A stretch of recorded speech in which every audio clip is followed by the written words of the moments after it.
কুষ্টিয়ায় ভারত বাংলাদেশ সীমান্ত এলাকায় মাদক চোরাচালান প্রতিরোধে বর্ডার গার্ড বাংলাদেশের 7,51,000 টাকার মূল্যের মাদক ওষুধ জব্দ করেছে।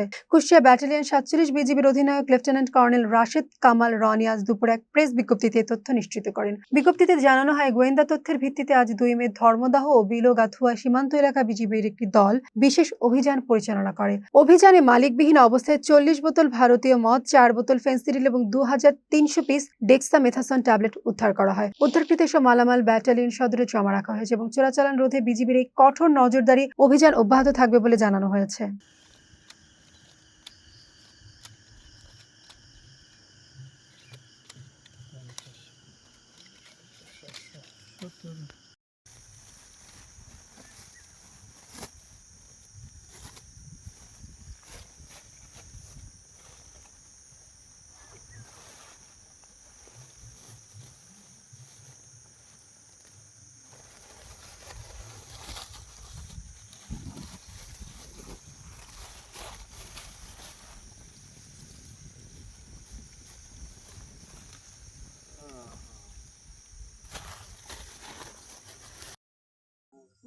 ভিডিও করে পরে করবো, আমি শুরু করবো।